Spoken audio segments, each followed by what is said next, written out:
जो हम लोगों ने डिडक्शन पढ़ा है उसमें और 5-6 और डिडक्शंस के सेक्शंस है, उसी को हम लोग आगे बढ़ाएंगे। देखिए इसमें बहुत सारे सेक्शंस हैं, जैसे ATIA, ATIB, ATIC और ऐसे बहुत सारे सेक्शन अभी हम लोग देखेंगे। तो वो सेक्शंस कभी एग्जाम में नहीं पूछा जाता, जस्ट हम अभी देख रहे थे। Just I will share with you the क्या बोला जाता है कि ये अपना ये शेयर करते हैं, क्या बोला जाता है कि स्कैनर। तो स्कैनर में मैं देखा ज्यादा से ज्यादा जो है वो क्या है, ATC है, ATD है।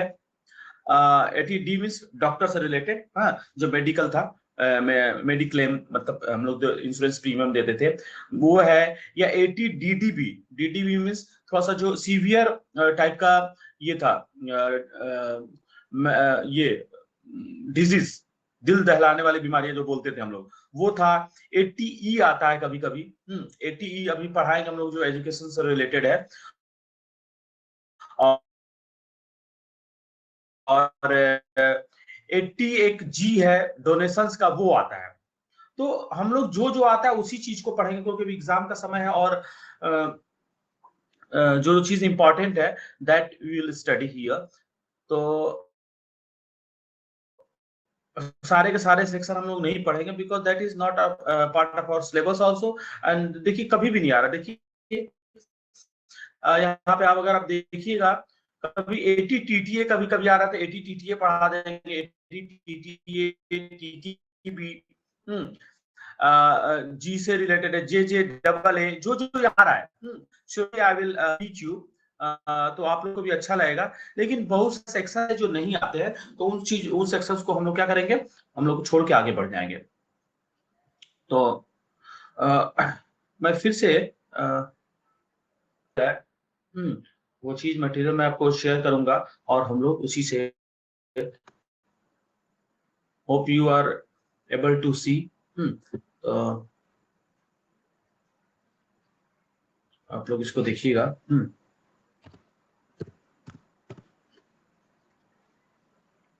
तो हम लोग जहां तक पढ़ लिए थे उसके आगे पढ़ेंगे, और बाद में फिर हम इसको क्या करेंगे, एक समरी बना के आप लोग के सामने पेश करेंगे।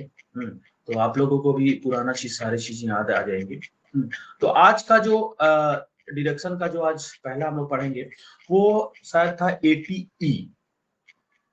ATDD भी पढ़ लिए थे हम लोग। उसमें डिपेंडेंट के बारे में था, DD भी था, दिल दहलाने वाली बीमारियां, ये सब हम लोग पढ़ चुके थे। एक्चुअल एक्सपेंडिचर ऑफ 40,000 वाला। और ये अपना ATE था हायर एजुकेशन के लिए। ये हायर एजुकेशन के लिए ATE डिडक्शन। इसमें जो भी आप रीपेमेंट करेंगे, तो जितना भी रीपेमेंट करेंगे उसका जो इंटरेस्ट रहेगा, यहाँ पे वो आपको डिडक्शन मिलेगा। कितने साल तक? 8 साल तक। ठीक है। तो ये आपने जो लोन लिया है वो कहां से लिया है? फाइनेंशियल इंस्टीट्यूशन से लिया है, अप्रूव्ड चैरिटेबल इंस्टीट्यूशन से लिया हो। फाइनेंशियल इंस्टीट्यूशन तो सारे आ गए, बैंक्स आ गए। अगर वहां से अपने लोन लिया है, तो आपको जब आप पे करेंगे, हर बैंक का टर्म्स एंड कंडीशन में भी इट विल बी डिफर। कहीं कहीं आपका एजुकेशन खत्म होने के बाद ही लोन का रीपेमेंट स्टार्ट हो जाता है, कहीं कहीं बोलते हैं ठीक है after 2 years of cooling period, मतलब 2 साल होने के बाद आप पे करना शुरू कीजिए। जैसा भी रहेगा उस हिसाब से हम लोग करेंगे। तो एग्जाम में जो भी रहेगा कि कब से शुरू करना है, तो जब से शुरू होगा उसमें से इंटरेस्ट हम लोग यहाँ पे डिडक्शन करेंगे अंडर सेक्शन 80E। अगर पूरा का पूरा इंटरेस्ट नहीं कर पा रहे हैं तो इसको मतलब हम लोग इसको 8 साल तक कर सकते हैं, 8 असेसमेंट ईयर तक। अब देखिए ATE, देखिए ई का सीरीज अभी चल रहा है। पहले क्या था? सी का सीरीज। सी में क्या था? 80C, 80CCC, CCC, 80CCB 3 था। उसका डी में क्या था जी? 80, 80D, 80D, 80DD और 80DDB। अब उसका आ गया क्या? ई का सीरीज। तो 80E आया। दूसरा क्या है? 80EE। डबल ई में क्या है जी? In respect of interest on loan taken for residential house property. आपने रेसिडेंशियल हाउस प्रॉपर्टी लिया। देखिए जी कभी कभी क्या होता है, ये डिडक्शन क्या है, it depends on the situation, it's depends on the Indian economy. Budget कैसा आ रहा है। कभी कभी आप लोगों ने देखा होगा कि हाँ टैक्स हॉलिडे जोन, जैसे मान लीजिए मैं सिलवासा गया था, वहां पे सिलवासा जो है अपने गुजरात के बगल में है, सिलवासा। तो सिलवासा ये शायद यूनियन टेरिटरी है, यूटी, दादरा नगर हवेली के अंदर, दमन एंड दीव के अंदर शायद है। It's a very nice place. तो वहां पे क्या था, वहां पे टैक्स हॉलिडे जोन बना गया था। इसका मतलब क्या हुआ, जैसे वहां पे जो भी लोग बिजनेस स्टार्ट करेंगे अप टू 10 ईयर्स, ऐसा सर्टेन ईयर देते हैं कि भैया आपको टैक्स नहीं देना पड़ेगा, आप प्रोडक्शन कीजिए, मैन्युफैक्चरिंग कीजिए और उसको सेल कीजिए, कलेक्शन कीजिए, and no need to give a single dollar और single not dollar, single rupee to the Indian government और इनकम टैक्स अथॉरिटी, उसको कुछ देने की जरूरत नहीं है। तो लोग वहां पे क्या करते हैं, वहां पे स्टार्ट करते हैं।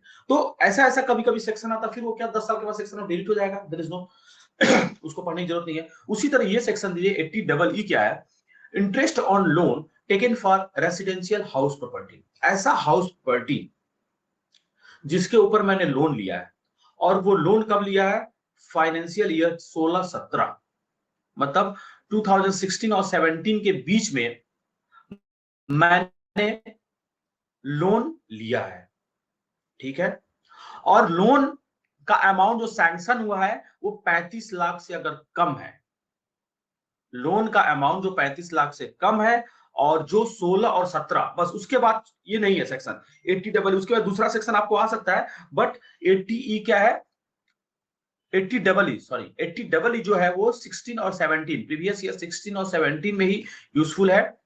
जो 16 और 17 मतलब 1/4/2016 से लेकर 31 मार्च 2017 के बीच में लेगा, और वो भी 35 लाख से कम, उसको इस सेक्शन के अंदर इंटरेस्ट का डिडक्शन मिलेगा।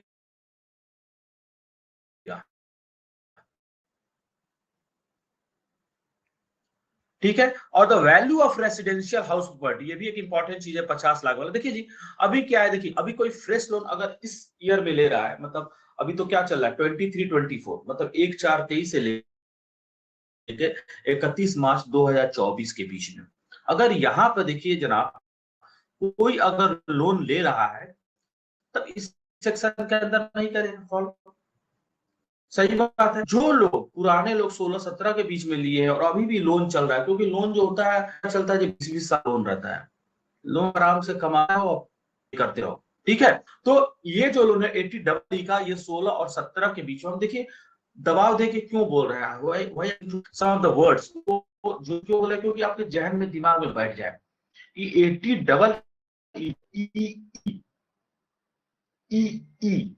ठीक है।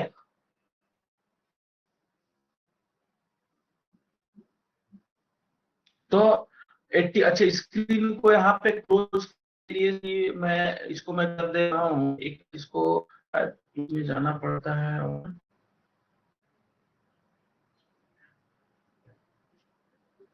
No no sorry,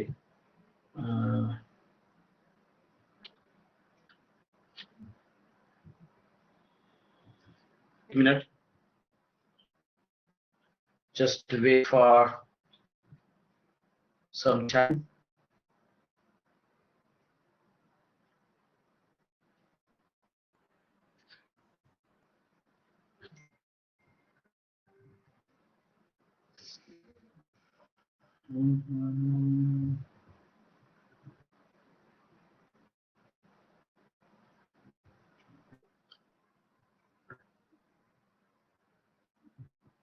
okay, now I think it's good. Okay, चलिए जी।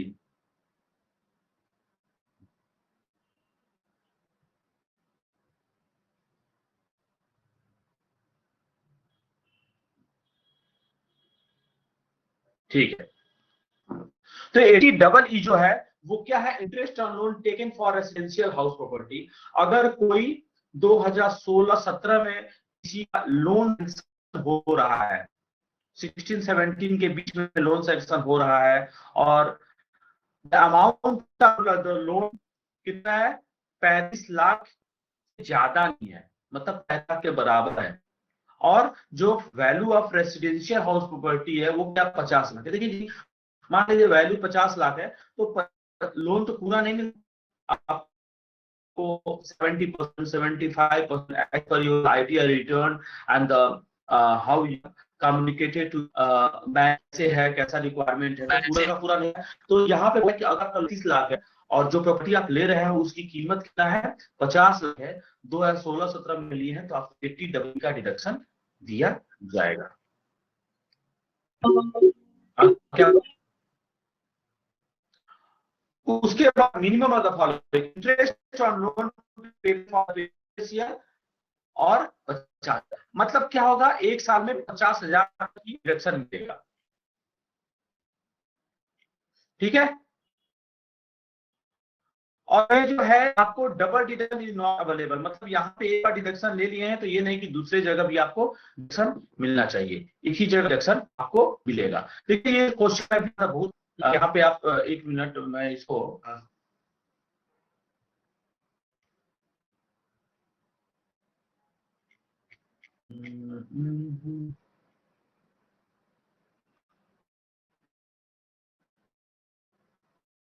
ये भी एक बहुत अच्छा पॉइंट है। It is irrelevant whether such interest pertains to pre-construction period or post-construction period। ठीक है, कभी वहां पे न्यू बनना शुरू हुआ है कि आपने देखा कि ये हमको लेना है, और आपने जो बना रहा है उसको पैसे भी दे दिए, अभी कंस्ट्रक्शन नहीं हुआ है, फिर भी आपको ये एलिजिबल होगा 80EE के तहत कि आपको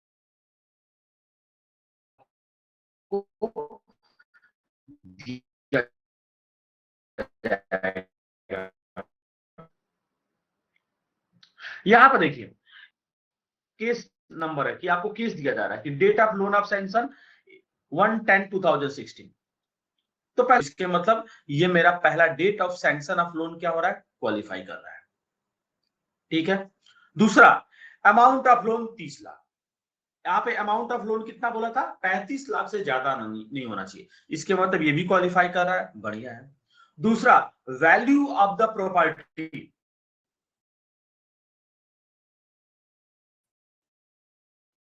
वैल्यू ऑफ द प्रॉपर्टी कितना बोला गया था, as per the 80EE 50 lakh, यहाँ पर कितना है 40 लाख, ये भी क्वालिफाई कर रहा है।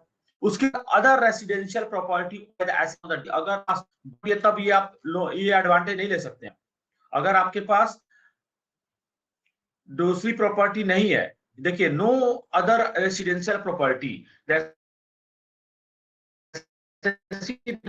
Not any residential property on the date of sanction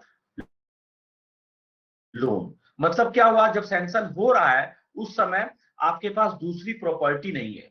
हम देखिए 2 ही 3 सेक्शन पढ़ाएंगे, तो यहाँ पे जो जो चीजें हैं, जो जो कंडीशंस है, उस कंडीशन को फॉलो करते हुए हम लोग क्या करेंगे, इसको सॉल्व करेंगे।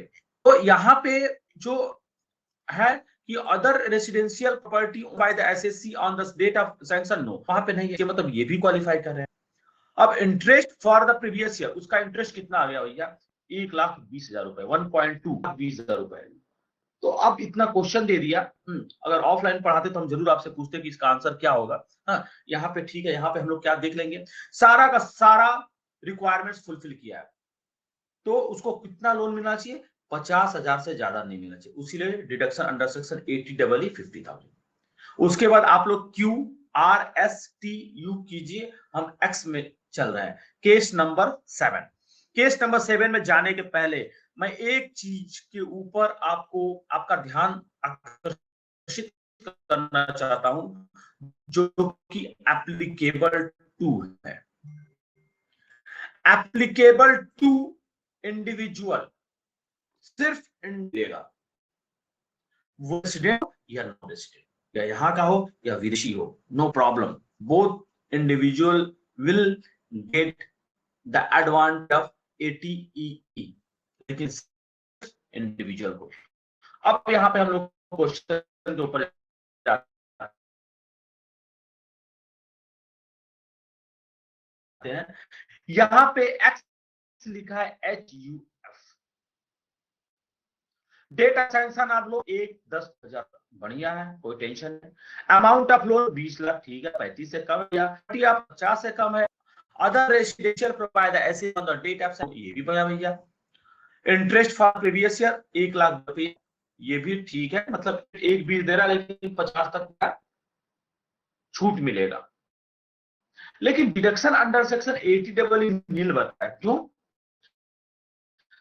सारा का सारा प्रोविजन हम लोग फॉलो कर रहे हैं, बट एक प्रोविजन नहीं फॉलो कर रहे हैं, वो है हिंदू अनडिवाइडेड फैमिली है, और ये सेक्शन जो है और सिर्फ मेरे इंडिविजुअल के ऊपर अप्लाई हो रहा है, एचयूएफ को नहीं मिलेगा, एचयूएफ को नहीं मिलेगा, ठीक है। तो यहाँ पे इसीलिए बता दिया डिडक्शन अंडर सेक्शन डब्ल्यू क्या होता है। अब आगे बढ़ते हैं, ये सेक्शन हो जाने के बाद 80EEA। अब 80EEA में क्या है, देखिए 80EE जो था सेम सेम है, बस क्या करेंगे, थोड़ा सा न्यूमेरिकल जो वैल्यू है उसमें चेंज किया जाएगा। जैसे वहां पे प्रीवियस ईयर मतलब जो फाइनेंशियल ईयर था 16-17, 1/4/2016 से लेके 31 मार्च 2007, but here the of the loan जो है वो क्या किसके लिए है, ड्यूरिंग 1/4/2019 31 मार्च 2022।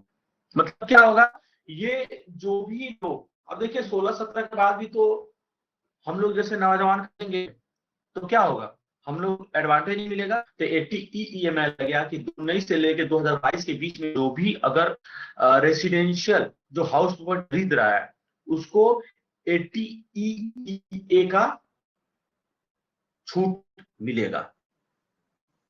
देखिए वहां पे वैल्यू ऑफ रेसिडेंशियल प्रॉपर्टी कितनी थी, 50, यहाँ पे कितना हो गया है,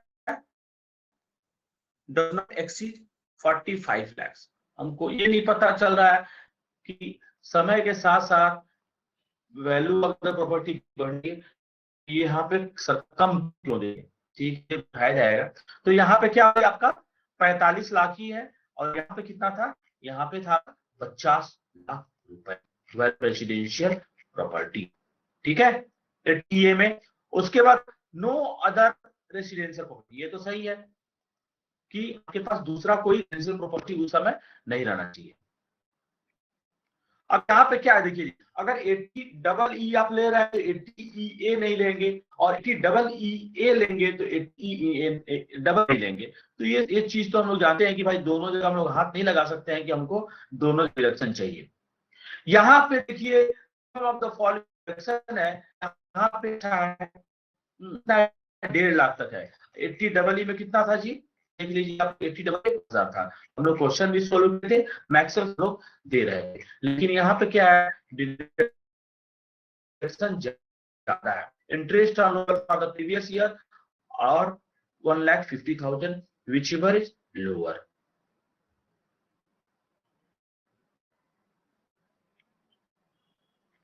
ठीक है, अब यहाँ भी देखिए क्वेश्चंस है, जो भी 19 से लेके और 22 तक जो भी आएगा हम लोग यहाँ पे कर लेंगे, 19 के 22 तक, और कुछ बेहतर नहीं है।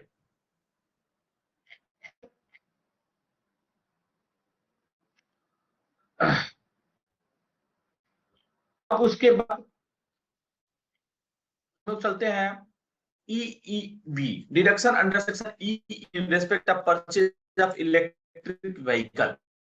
देखिए ई क्या है, अभी हम लोग क्या करते हैं 80E 80EE 80EEA और 80EEB, इसको हम सोच रहे हैं कुछ चार, इसको हम लोग याद करवाने का कोशिश ऐसे किया है। अभी बस EEB ई माने electric vehicle, EB electric vehicle, तो व्हीकल होता है, लेकिन याद करने के लिए electric vehicle EEB electric vehicle. तो इलेक्ट्रिक व्हीकल डिडक्शन आपको मिलेगी loan, the assessee has taken loan for electric vehicle any financial institution, किसी भी फाइनेंशियल इंस्टीट्यूशन से ले रही है अगर कोई इंडिविजुअल, तो क्या होगा, उसको छूट मिलेगा। अभी देखिए यहाँ भी इंडिविजुअल ही है।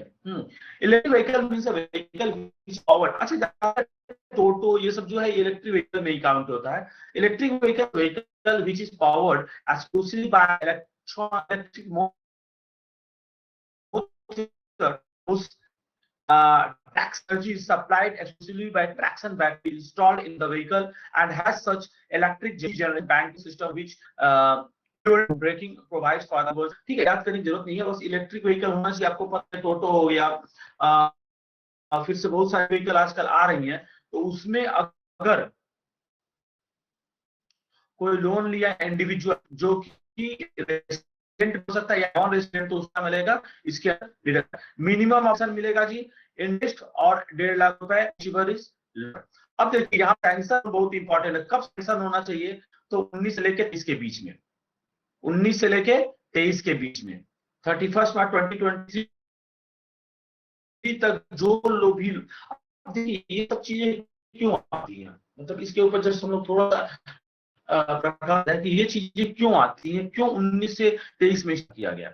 अब देखिए इलेक्ट्रिक जो है टेस्ला है तो इलेक्ट्रिक है। अब इंडिया में भी हम लोग इलेक्ट्रिक व्हीकल चीजें है, टाटा का नेक्सॉन भी आपने देखा होगा। हाँ, टोटो बहुत आ रहा है जीविकोपार्जन के लिए लोग खरीद रहे हैं और उसको चला रहे हैं, तो इससे उनका जीविकोपार्जन भी हो रहा है। 2-3-4 आदमी मतलब खिलाने की टोटो कम है, अर्निंग और वेरी। तो क्या ये गवर्नमेंट की है कि वो कम से कम अपना जीविकोपार्जन भी कर सके? तो क्या होता है जब भी कोई चीजें नहीं आती है तो उसको लोगों तक पहुंचाने के लिए, लोगों को अट्रैक्ट करने के लिए कि आप भी इस चीज को इस्तेमाल कीजिए, आप खरीदिए तो आपको भी बेनिफिट होगा। तो उस केस में क्या होता है, गवर्नमेंट यहाँ पे एक लाती है, नहीं लीजिए या 23 के बीच में जो भी खरीदेगा तो या इलेक्ट्रिकल उसको 1.5 लाख रुपए तक हम छूट देंगे, जितना भी इंटरेस्ट ऑन लोन। क्योंकि देखिए आदमी इंटरेस्ट क्यों दे रहा है? क्योंकि देखिए इंटरेस्ट ही खटकता है। अगर मान लीजिए मैं किसी 5 लाख रुपए लोन लिया और बोला कृष्णा भैया 5 लाख रुपए लोन दो, तो कृष्णा बोला कि नहीं सर, आपको तो 10% हमको इंटरेस्ट देना पड़ेगा। हाँ, मतलब 5 का 5,50,000। तो इंटरेस्ट भटकता है, लेकिन इंटरेस्ट आदमी भटकता है कि इंटरेस्ट ज्यादा हम क्यों, मतलब मेरा जा रहा है। उस यहाँ पे जो एक्ट बनाया गया, इंटरेस्ट ही छूट मिलेगा। जो भी इंटरेस्ट आप दे तो उसका छूट गया डिडक्शन, दिक्कत ही नहीं है, तो देते। अब देखिए आप 80G, 80G इज इंपॉर्टेंट। आपका ये है सेक्शन है डोनेशन टू सर्टेन फंड्स।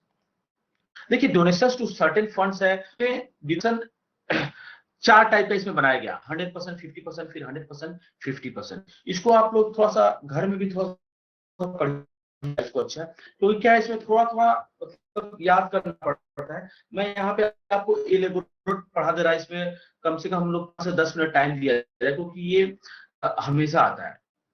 ठीक है, या देखिए all asset respective of residential status citizenship of all assets को यहाँ पे रिडक्शन देगा। ठीक है, पहला डोनेशन। देखिए क्या हुआ, 80G डोनेशन फंड्स। किसी किसी कोई कोई फंड है, जैसे prime minister relief fund, Indira Gandhi Awas Yojana, बहुत सारे फंड है। फंड क्या है, गवर्नमेंट क्यों इशू करती है? पैसा कलेक्ट करने के लिए। जैसे LNT का बॉन्ड आया था, फंड आया था ग्रो का इंफ्रास्ट्रक्चर के लिए, तो दे आर बॉन्ड। उस बॉन्ड से क्या करते हैं वो लोग, पहले तो मनी क्या पूरा अपना आ जाता है। हाँ, उससे वो लोग, कंपनी हो या गवर्नमेंट हो, अपने डे टू डे एक्टिविटी का काम करती है और उससे जो पैसा जनरेट होता है उसकी प्रॉफिट, उसका प्रॉफिट भी आप लोग को दिया जाता है। तो यहाँ पे 80G है कि आप डोनेशन दे रहे हैं। डोनेशन तो हमेशा देखिएगा कि ठीक है कैश में नहीं दे सकते हैं और काइंड में भी नहीं दे सकते। ये नहीं बोले कि तो भैया डोनेशन है मेरा गाड़ी ले लो, तब आपको डिडक्शन नहीं मिलेगा। देखिए डोनेशन 2-3 टाइप का होता है। पहले बोला था कि डोनेशन ऐसा करो, दाहिने हाथ से करो कि बाएं हाथ को पता ना चले, तो वो तो डोनेशन एक अलग है। वो मतलब हम लोग उधर नहीं जा रहे हैं। वो अपना डोनेशन अपने सेटिस्फेक्शन के लिए होता है। ये डोनेशन जो है, जो कंपनियां भी करती हैं, इंडिविजुअल भी करते हैं, ये करते हैं अपने इनकम टैक्स को छूट दिलाने के लिए। ठीक है, तो डोनेशन बहुत टाइप का होता है। ये जो डोनेशन से ये मतलब हम लोग को वहां पे छूट मिलेगा उससे, वो डोनेशन करने से। तो छूट कैसे मिलेगा जी? ऐसा नहीं कि जहाँ पे बोल दिया हम डोनेशन दिए, नहीं। एक बाकायदा सर्टिफिकेट इशू करती है जिसको आप डोनेशन देंगे। वो डोनेशन जिसको देंगे वो तो पहले रजिस्टर्ड आना चाहिए, वो सरकार की तरफ से रजिस्टर्ड होना चाहिए कि हम डोनेशन इंडिविजुअल से ले सकते हैं, किसी भी एसएससी से ले सकते हैं। अगर वो रजिस्टर्ड रहेगा तो जब डोनेशन उनको मिलेगा तो वो लोग क्या करेंगे, सर्टिफिकेट इशू करते हैं। वो सर्टिफिकेट के बिना पे हम लोग डोनेशन लेते हैं जब इनकम टैक्स रिटर्न भरते हैं। ठीक है, तो मतलब ऐसा नहीं कि सिर्फ जाके हम बोल दिए कि हम डोनेशन दिए हैं, हमको छूट दो। अब देखिए, एसएससी मस्ट डोनेट, यहाँ पे donate not in kind to specified funds और ऑर्गेनाइजेशंस एज बिलो। एसएससी जो है वो डोनेशन करेगा, काइंड में नहीं। काइंड का मतलब होता है कि कपड़ा दे दिए, कार दे दिए अपना, ऐसा काइंड नहीं। ये होना चाहिए, अमाउंट होना चाहिए, अभी कैश में नहीं। या तो एनटीजीए आरटीजीएस कीजिए, या तो आप पेटीएम कर सकते हैं, या तो आप चेक बुक कर सकते हैं, या तो इंटरनेट बैंकिंग के थ्रू कर सकते हैं। तो यहाँ पे donation in kind shall not qualify for deduction. ठीक है, इसको आराम से देखिए। Donation donation in act shall be made by any mode but not in kind other than cash. ठीक है, तो ये जो ऊपर पढ़ा है वही बोला है कि कैश में भी नहीं होना चाहिए, काइंड में भी नहीं होना चाहिए। इसको छोड़ के तुम क्या करो, डोनेशन सकते हो। ठीक है, डोनेशन डोनेशन अब 2000 शैल क्वालिफाई डिडक्शन। अगर 2000 रुपया डोनेशन दे रहे हो कैश में तो कोई दिक्कत नहीं है, लेकिन 2000 के ऊपर आपको चेक के थ्रू देना पड़ेगा या बैंकिंग ट्रांजेक्शन के थ्रू देना पड़ेगा। Proof of donation in original should be attach with the return. क्या मैं बोला, आप जब भी डोनेशन दे रहे हैं तो मैं भी जाकर बोल सकता हूँ एटीजी में मैंने डोनेशन दिया 1 लाख रुपया, हमको डिडक्शन छूट दो, लेकिन वहां पे आपको अटैच करना पड़ेगा। जब इनकम टैक्स में भी जाइएगा आप लोग तो आप पे अटैच प्रूफ, जैसे आप प्रूफ अटैच करते हैं, जैसे मान लीजिए एड्रेस प्रूफ, आधार कार्ड अटैच कर दिए, उसी तरह यहाँ पे आपने जो भी दिया है उसका अटैच करना पड़ेगा। ठीक है, proof in original should be attached in the income tax portal. अब देखिए, स्पेसिफाइड फंड्स और ऑर्गेनाइजेशन, स्पेसिफाइड फंड्स और organisation are divided into 2 category. ठीक है, जो स्पेसिफाइड फंड्स है दो कैटेगरी में बांटा गया है। on which limit is not applicable, on which limit is applicable। ठीक है, 4 पार्ट है, मतलब क्या हुआ, विद मैक्सिमम लिमिट कितना भी कर सकते हैं, subject to maximum limit of 10% of adjusted gross total income. ठीक है, इसको लोग धीरे देंगे कि लिमिट है। तो एक है कि विदाउट लिमिट, ठीक है, और एक है जो कुछ उसमें है। ठीक है, यहाँ पे स्पेसिफाइड फंड्स और ऑर्गेनाइजेशन बोल दिया है कि 2 पार्ट में हम इसको बांट दिए, जिसके ऊपर लिमिट एप्लीकेबल नहीं है, कितना कर सकते हैं, और दूसरे के ऊपर limit applicable. This section has been allowed, the same shall not qualify for deduction under any other section for same और एनी अदर प्रोविजन। मतलब ये डबल डिडक्शन के बारे में बताया जा रहा है कि मतलब देखिए, एक पैसा को एक ही डिडक्शन में मतलब आपको मिलेगा। ये 80 जो कुछ बोला जा रहा है, तो हाँ 80G के बारे में आप लिखे, प्लीज एक्सप्लेन 80G और what do you mean by 80G, चाहे what is discussed in 80G section. तो आप ये तो डबल डिडक्शन का लिख सकते हैं हमेशा।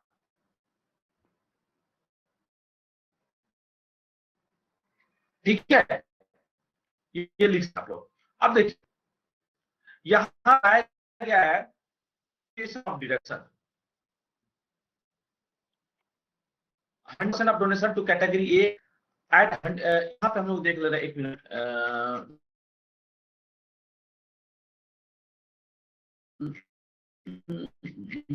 पहले यहाँ पे फॉर्मूला बताया जा रहा है। यहाँ पे एक्चुअली क्वेश्चन बहुत ज्यादा कर दिए यहाँ पे, दिक्कत हो रही। देखिए, यहाँ पे जो बताया गया है,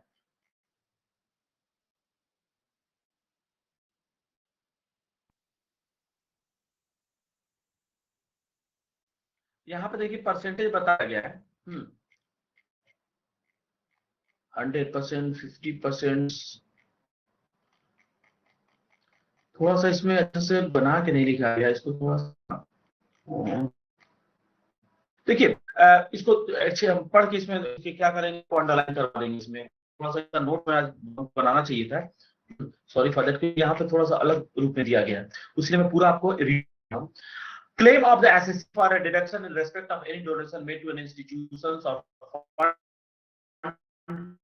to provision of ATG file shall be allowed on the basis of information related to donation furnished by the to the prescribed income tax authority. बोला गया next point that is organization fund the applicable and qualifying amount donations भी ठीक नहीं है. यहाँ पे 100% और 50% to category A at 100% और 50% donations to category B. अच्छा ATG को अभी आप दीजिए क्योंकि ये थोड़ा सा अलग थोड़ा सा लिखा गया यहाँ पे.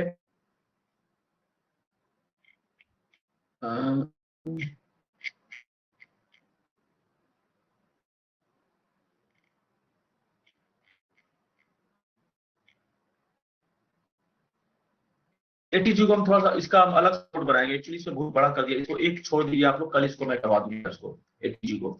तब तक हम कहते हैं एटीजीजी. एटीजीजी क्या होता है? रिस्पेक्ट ऑफ हाउस रेंट पे. हाउस देखिए आप लोग हाउस के ऊपर कितना है, लेकिन सब सेक्शन का मतलब जो प्रोविजंस है इज डिफरेंट और सभी सेक्शन बोला गया है कि भैया एक जगह अगर आप पैसा ले रहे हैं तो दूसरी जगह उसका न लीजिए. तो यहाँ पे पहले देखिए इसमें क्या होता है, able to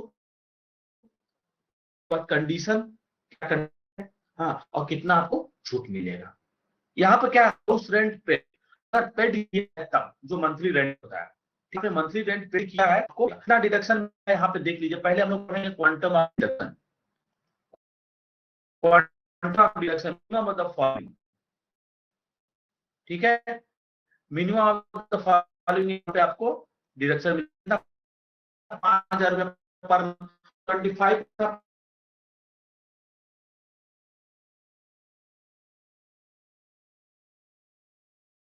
adjusted gross income और over 10% of adjusted total income. 5,000 रुपया या 5,000 पर मंथ, ठीक है. एडजस्टेड, ये एडजस्टेड है, ऐसा ग्रॉस टोटल इनकम जीटीआई है. जीटीआई कैसे निकालते हैं जी? 500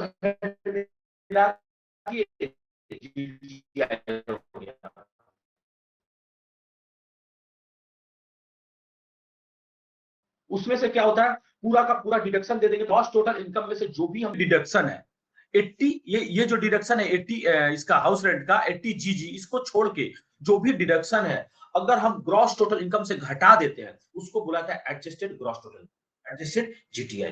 तो एडजस्टेड जीटीआई कैसे निकला? आपका gross total income minus long term capital gain, short term capital gain taxable under section 111A. ये दोनों चीज हम लोग कहां पढ़े थे? हम लोग दोनों चीज पढ़े थे जब टैक्सेबिलिटी के समय पढ़े थे कि इसके ऊपर अलग से टैक्स लगता है, मतलब ये डिडक्शन का पार्ट नहीं होता है, इसके ऊपर नहीं मिलता है, ठीक है. तो ये दोनों चीजें को घटा देंगे और जितना 80 का सेक्शन है 80 जीजी को छोड़ के वो सब चीज घटा देंगे तो एडजस्टेड ग्रॉस टोटल इनकम मिल जाता है. तो आप पढ़िए इसको क्या है, 5,000 रुपया per month normal, 5,000 per month मतलब कितना हुआ 60,000 पर ईयर अगर हम एक साल का पूरा रेंट पेड कर रहे हैं. और उसके बाद क्या हुआ 25% of adjusted gross total income. अब जितना भी एडजस्टेड ग्रॉस टोटल इनकम आया, कैसे आया? ग्रॉस टोटल इनकम लेस आपका जो भी डिडक्शन है long term capital gain, short term capital gain under section 111A और 80G को छोड़ के जो भी डिडक्शन है उसको हटाने के बाद उसका 25% निकाल लेंगे. उसके तीसरा में क्या है, excess of rent paid minus 10% of GTI. यहाँ पे देखिए अगर इसमें शब्द पढ़िएगा पूरा इसका सेंटेंस तो लिखा हुआ है excess of actual rent paid for accommodation over 10% of adjusted gross total income. तो इसका नॉर्मल है रेंट पेड, ये देखिए नीचे दिया भी है, rent paid minus 10% of adjusted GTI. जितना भी रेंट पेड किया, मान लीजिए हम 90,000 रेंट पेड किए तो 90,000 नहीं 90 मत कीजिए, आप मान लीजिए 6,000 रुपया पर मंथ कर रहे हैं तो आपको कितना मिलेगा 12 72,000. तो रेंट पेड कितना हुआ 72,000 minus adjusted GTI. Adjusted GTI मान लीजिए आपका आ गया 2 लाख रुपए या 5 मान लीजिए 6 लाख रुपए आया तो 6 लाख का कितना आ गया 10% 60,000. तो यहाँ पे 72 माइनस 60 इक्वल्स टू आउटसाइड में क्या चला जाएगा 12,000 रुपए. इसके ऊपर भी हम लोग क्वेश्चन करेंगे, इसके ऊपर आता है, ठीक है. तो 5,000 रुपया per month 25% of adjusted gross total income, और तीसरा हो गया rent paid minus 10% of adjusted gross total income, GTI. ये बहुत बढ़िया यहाँ पे लिखा हुआ है, इसको आप लोग पढ़ लीजिएगा एक बार और। अब देखिए यहाँ पे जो 80 है, देखिए आप लोग हाउस रेंट में एचआरए भी पढ़े होंगे, हाउस रेंट। एक्चुअली वीडियो बहुत बड़ा हो रहा है, तो अभी इसको करने के बाद हम लोग क्लोज करेंगे। 80 देखिए house rent HRA under section 1030 में था, 30 में था, ठीक है, 1030 में। तो अभी क्या है, वहां भी आप लोग पढ़े। अब वो दूसरा है एक्चुअल। देखिए यहाँ पे क्या लिखा हुआ है, कंडीशन। पहले देखिए, पहले एप्लीकेबल किया हुआ है इंडिविजुअल, कोई भी इंडिविजुअल रहेगा उसी को मिलेगा, वही तो रहेगा। हाँ? और दूसरा देखिए कंडीशन क्या है, नो हाउस रेंट अलाउंसेस। अगर किसी इंप्लॉय को हाउस रेंट अलाउंस नहीं मिला है तब ये सेक्शन अप्लाई होगा। अगर हाउस रेंट एचआरए जो है, नाम नहीं वो बोलता सर हम दोनों लेंगे। हम बोले भैया तो हम तो तुम्हारा रिटर्न फाइल नहीं कर पाएंगे, दोनों कैसे ले सकते हो? बोलता सर ले लीजिए, सिस्टम कभी कोई मना नहीं करता। देखिए हम मना करे या ना करे, लेकिन आप हमेशा रूल्स के हिसाब से चलिए। अगर आप रूल्स के हिसाब से डिडक्शन लेंगे, प्रैक्टिकल बात बता रहा हूं, तो आपको दिक्कत नहीं होगी। क्योंकि अभी क्या है, बहुत सारा चीज सिस्टम हो गया है। हाँ, सिस्टम के थ्रू है, कभी भी ट्रेस आउट हो, एचआरए नहीं मिल रहा है तो आपको ये सेक्शन अप्लाई कर सकते। 80 जीजी का मतलब इसको याद करने का था कि गोगा हाउस, मतलब गोगा का हाउस है ये, तो 80 जीजी, जीजी, ठीक है, गोगा हाउस। तो पहला इसका कंडीशन है कि आपको हाउस रेंट अलाउंसेस नहीं मिल रहा है। दूसरा कंडीशन है no house at the place of employment. यहाँ पे ये कंडीशन बोला है, जहां पे आप एम्प्लॉयमेंट कर रहे हो, जहां पे ये हाउस रेंट आप पे कर रहे हो, वहां पे आपका दूसरा अपना हाउस नहीं रहना चाहिए। नहीं तो आप अपने हाउस में रहो ना, क्यों आप रेंट पे कर रहे हो? ठीक है। तो और तीसरा क्या है, no claim, no claim for the benefit of self occupied house property. SSC should not treat any residential house situated at other places as self-occupied property under section 23(2)(a) and 23(4)(a। ये भी देखिए बहुत बड़ा यहाँ पे बोल दिया गया है कि एसएससी जो है should not treat any residential house situated at other places as self। माने यहाँ पे जैसे आप रेंट पे कर रहे हो, आप मान लीजिए कि हम अभी कलकत्ता में है, आप लोगों को पता होगा, मान लीजिए मैं कलकत्ता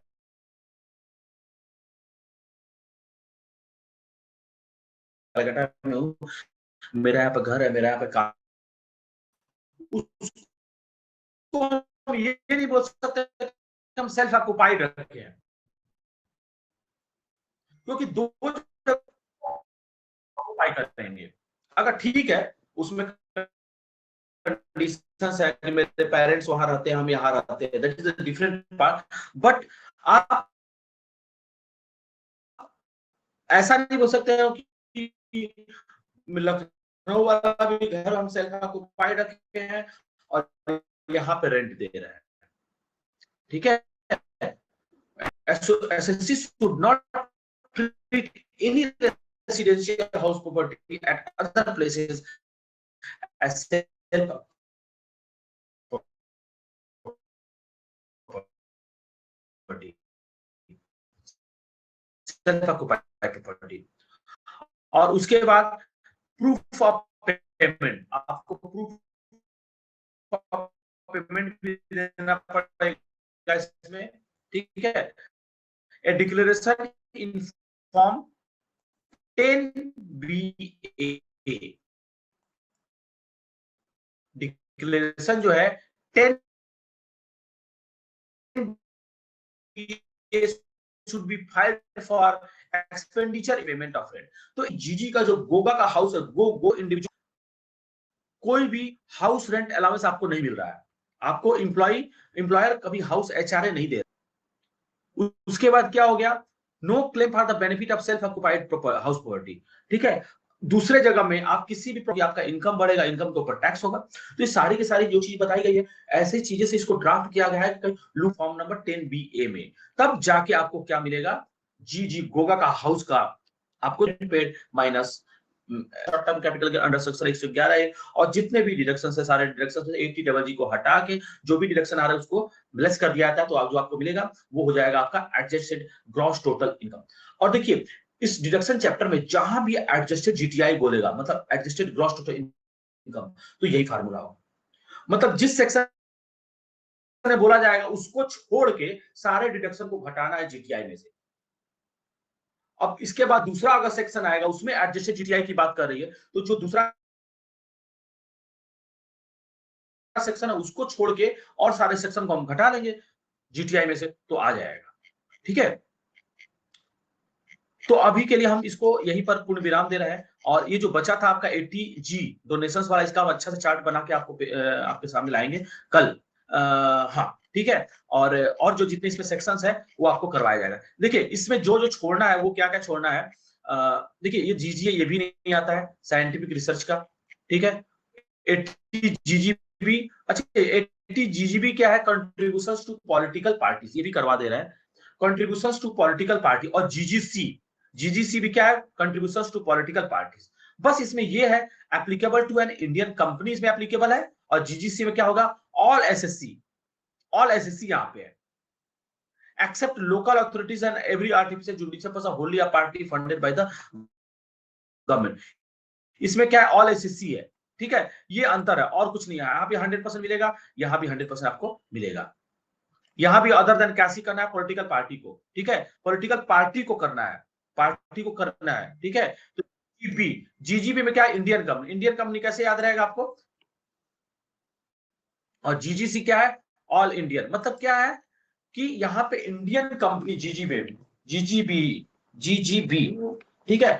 तो जीजीबी में क्या है, इंडियन कंपनी क्या करेगी, कंट्रीब्यूट करेगी किसको, any of the political parties. Political party आपको पता है, बीजेपी है, कांग्रेस है, अपना दल है, समाजवादी पार्टी है, बहुत सारे हैं, ठीक है। बहुजन समाज पार्टी है, जो भी पॉलिटिकल पार्टीज है, बहुत सारे पॉलिटिकल पार्टी, उसमें अगर आप कुछ कंट्रीब्यूशन कर रहे हैं तब ये आपको डिडक्शन मिलेगा, ठीक है। तो कोई भी इंडियन कंपनी करेगी तो 80 जीजीबी में करेगी। एसएससी हैज कंट्रीब्यूटेड एनी सम, देखिए यहां भी कैश नहीं चलेगा, टू एनी पॉलिटिकल पार्टी और इलेक्टोरल ट्रस्ट, इलेक्टोरल ट्रस्ट को, इलेक्टोरल ट्रस्ट या पॉलिटिकल पार्टी, डिडक्शन 100%। इसमें देखिए कोई भी लिमिटेशन नहीं है, जितना भी आप डिडक्शन कीजिए, डोनेशन कर सकते हैं। जीजीसी क्या है, ऑल एसएससी, ठीक है। यहां भी क्या है, यहां भी कैश में नहीं चलेगा, यहां भी 100% कितना भी कर लीजिए, ठीक है। अब देखिए जी 80 आइए, ये पढ़िएगा, deduction respect of profit and gains from industrial undertaking enterprise engage in infrastructure development, आईए आईबी आईसी। इसका हम अभी क्वेश्चन नहीं देख पा रहे इसमें, आप लोगों में, अगर कहीं आपको दिखे तो बताइएगा, लेकिन ये छोड़ दीजिएगा क्योंकि इससे बहुत लंबा हो जा रहा है। आईबी, आईबी ये भी नहीं करना आप लोगों को, आईसी भी मत कीजिए, अमेंडेड है, एलिजिबल स्टार्टअप्स, तो ये, लेकिन मेरे हिसाब से स्कैनर में आया नहीं है वो, एक बार देख के, और आपको एक बार, very much for the listening.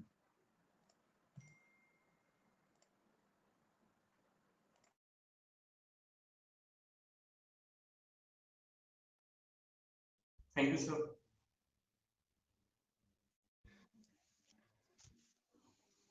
जो लोग भी इस क्लासेस को देख रहे हैं उनके लिए बहुत बहुत धन्यवाद, और इसी तरह क्लासेस को बने रहने के लिए क्लासेस आपके लिए और अलग टॉपिक्स पे लेके आते रहेंगे। इसके लिए चैनल को सब्सक्राइब कर लीजिए, और जो भी क्लासेस आप देख रहे हैं अगर आपको अच्छी लग रही है, आपके लिए हेल्पफुल है, उसको लाइक कर दीजिए।